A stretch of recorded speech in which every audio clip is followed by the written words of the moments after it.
सावित्री 2 बेटों की माँ थी। उसे इस बात पर बड़ा घमंड था। वो मानती थी कि बेटे घर की शान होते हैं। ये ले सावित्री, मिठाई खा, मेरे यहाँ पोती पैदा हुई है। ये सुनते ही सावित्री मुंह बना के कहती है, अरे तू तो लुट गई, बर्बाद हो गई, तेरे यहाँ लड़की पैदा हो गई। अरे तू ऐसा क्यों कह रही है? मैं तो बहुत खुश हूँ। अरे जब तेरी पोती के पीछे तुझे खर्चे पर खर्चे करने पड़ेंगे ना, तब ये तेरी सारी खुशी गम में बदल जाएगी।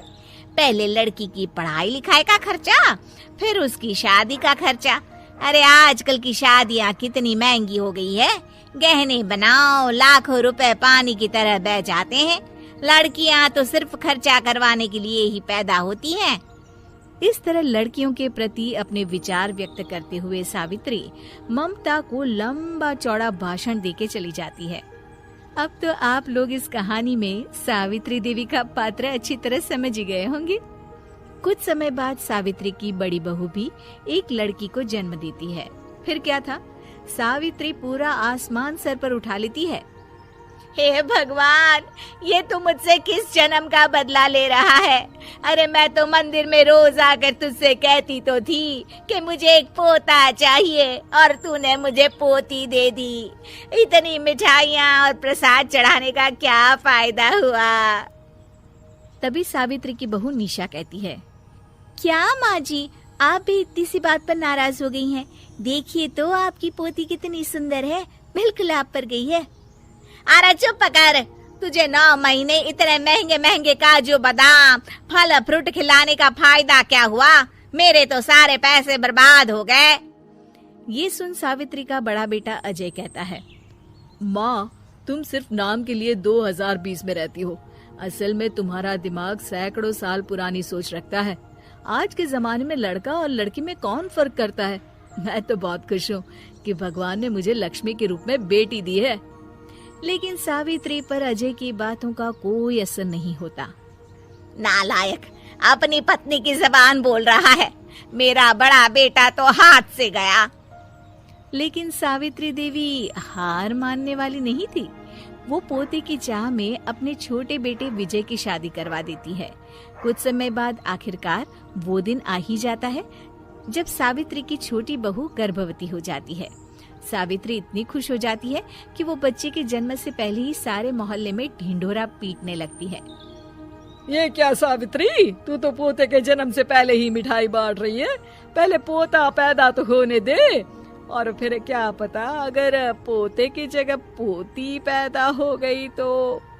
ये सुन सावित्री चिढ़ जाती है।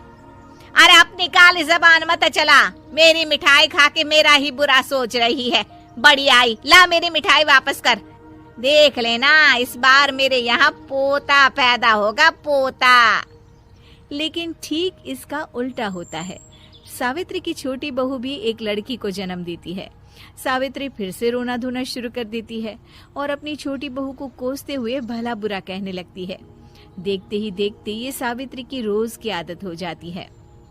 एक दिन उसकी इस आदत से परेशान होकर विजय अपने भाई अजय से कहता है, भैया, माँ खुद एक औरत होकर हमारी बेटियों को पसंद नहीं करती, उल्टा उन्हें रोज कोसती रहती है। मुझे माँ की यह आदत बिल्कुल पसंद नहीं आती। अरे तू ठीक कहता है, मैं भी अब माँ से तंग आ गया हूँ।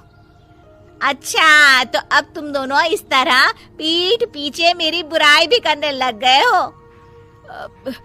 नहीं माँ, हम चाहते हैं कि घर में शांति बनी रहे। हमें हमारी बेटियाँ बहुत प्यारी है। मैं नहीं चाहता कि वह तुम्हारे ताने सुन सुन कर बड़ी हो, और इसीलिए हम दोनों ये घर छोड़कर चले जाएंगे। हाँ माँ, मैं भैया की बात से सहमत हूँ। जब तुम इस घर में अकेली रहोगी तब तुम्हें अपनों की कीमत का एहसास होगा। अपने दोनों बेटों के मुंह से अपनी माँ के लिए इतने कठोर शब्द सुन सावित्री भावुक और रुआंसी होकर कहती है, क्या सच में तुम दोनों मुझे इस घर में अकेली छोड़कर चले जाओगे? हाँ माँ। हाँ माँ, अब पानी सर के ऊपर जा चुका है।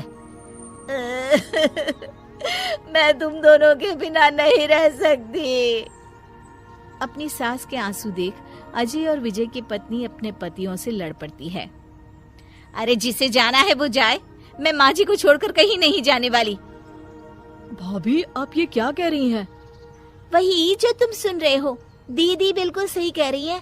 हम बेटियों के संस्कार हमें सिखाते हैं कि सास माँ समान नहीं बल्कि माँ ही होती है और उस माँ की जिंदगी भर सेवा की जाती है। बेटे अपना फर्ज भूल सकते हैं, लेकिन बेटियां नहीं। आप दोनों शौक से जा सकते हैं। माँ जी, हम दोनों के रहते आपको किसी बात की फिक्र करने की जरूरत नहीं। फिर क्या था, सावित्री के ऊपर छाए बेटों के घमंड के बादल उसकी बेटी स्वरूप बहुओं के तेज के आगे आंसू के रूप में परिवर्तित होकर सावित्री की आंखों से बहने लगते हैं और वो उन दोनों को गले लगा लेती है। मैं जिंदगी भर बेटियों को खोजती रही, लेकिन आज तुम दोनों को देख मुझे समझ आ गया कि बड़े अभागे होते हैं वो लोग जिनके घर बेटियां नहीं होती। उम्मीद है कि आपको हमारी ये कहानी पसंद आई होगी। कृपया हमारे चैनल को सब्सक्राइब करें और सभी अपडेट्स के लिए बेल आइकन जरूर क्लिक करें। और हाँ, वीडियो लाइक और शेयर करना मत भूलिएगा। Bye bye.